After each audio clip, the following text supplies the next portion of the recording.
Their budget does not name a single loophole it would close, not one. This budget does provide nothing to prevent tax cuts from expiring for 26 million working families and students. I mean, these are folks who, for almost 2 decades now, have gone without a raise, but their budget lets these tax cuts expire. That's the equivalent of a $1,000 a year pay cut for these families. So you can call cutting taxes for the top 1% while letting taxes rise for working families a lot of things. What you can't call it is a ticket to the middle class. That you cannot do. Allowing tax cuts for working families to expire doesn't get you close to this budget's cut-at-all-cost goal of a $5 trillion in deficit reduction. Republican leaders say we need to keep bringing down our deficits. I think we should bring down our deficits. My budget would keep our deficits below 3% of GDP. That's a rate that most economists agree protects our fiscal health.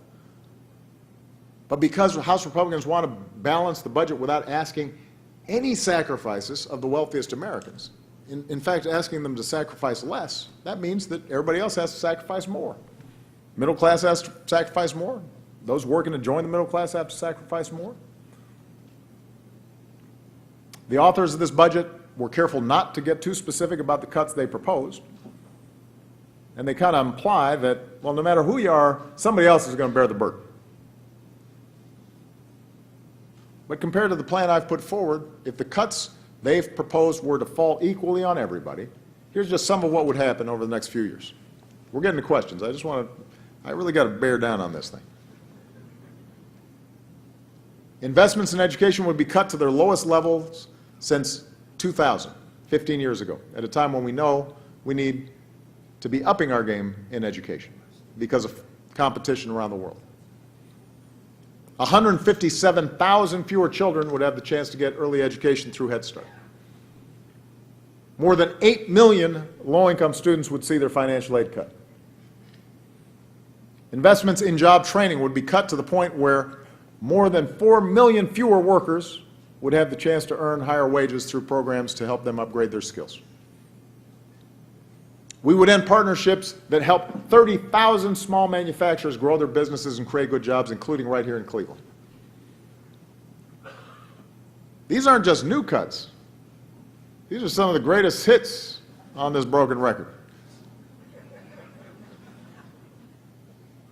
And just as more working families are finally beginning to feel some hard-fought stability and security in their lives, the Republican budget would strip health insurance for millions of Americans. It would take away coverage from millions more who rely on Medicaid, including here in Ohio, nursing home patients, children with autism, parents of children with disabilities who need at-home care. It would try once again to gut the guarantee at the center of Medicare by turning it into a voucher program. Instead of the promise that health care will be there for you when you need it, you get a roll of the dice. If you get sick and that voucher is enough to cover the costs of your care, then you win. But if not, you lose. Programs that help low-income parents care for sick children, or buy food for their families, or put a roof over their heads, all those would be in the crosshairs. And at a time of new and evolving threats overseas, the Republican budget, despite all the talk they have about national security, would actually cut our core national security funding to its lowest level in a decade. And still those at the top aren't asked to sacrifice a single dime. So, lower taxes for the most well-off, higher taxes for working families, gutted investments in education, job training, infrastructure, military, and our national security, kicking tens of millions of Americans off their health insurance, ending Medicare as we know it. If you have heard these kinds of arguments about this kind of budget before, that's because you have seen this kind of budget before. Republicans in Congress have put forward the same proposals year after year after year, regardless of the realities of the economy. When the economy is in a slump, we need tax cuts. When the economy's doing well, you know what? Let's try some tax cuts. And we know now that the gloom and doom predictions that justified this budget 3, 4, 5 years ago were wrong. Despite the economic progress, despite the mountains of new evidence, their approach hasn't changed. You know, there's nothing wrong with changing your opinion if the underlying facts change. Serious economic proposals change when the underlying assumptions are proven false. If Republicans believe we should adhere to a set of abstract principles, even though they hurt the middle class, then they should make the case. Show us, prove it to us. If they believe it's time to end the social contract that sustains so many of us, the basic bargain of shared sacrifice and shared responsibility, own it and make the argument. But you can't credibly claim that this vision is about helping working families get ahead, or that this budget's a path to prosperity. It's the same argument I'm having about health care. It was one thing for them to argue against Obamacare before it was put in place. Every prediction they've made about it turned out to be wrong. So it's working better than even I expected. But it doesn't matter. Evidence be damned. It's still a disaster. Well, why? I mean, truth is, the budget they're putting forward and the theories they're putting forward are a path to prosperity for those who have already prospered. And in that sense, it's a story of retreat. And I'm offering a different path. The budget I've put forward is built on middle-class economics. The idea that everybody does best when everybody gets their fair shot and everybody's doing their fair share, everybody plays by the same set of rules. And it reflects the realities of the new economy by giving every American the tools they need to get ahead in a fast-paced, highly competitive, constantly changing world. It means helping working families feel more secure in an ever-changing economy.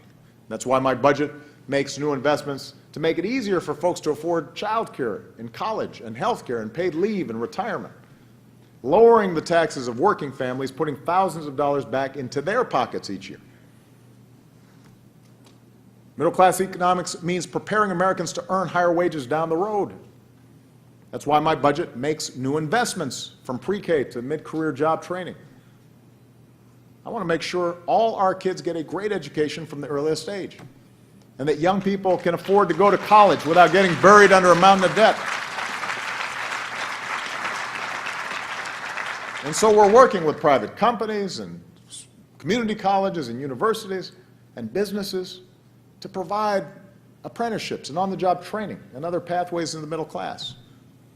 And I've proposed making 2 years of community college as free and universal as high school is today, to up our game.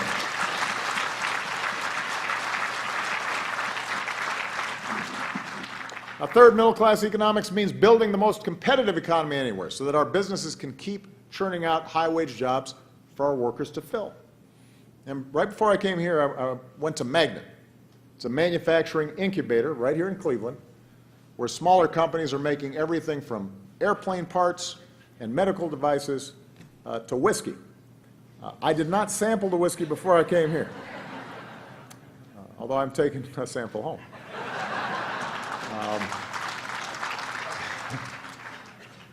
And this partnership is bringing good manufacturing jobs back to Cleveland.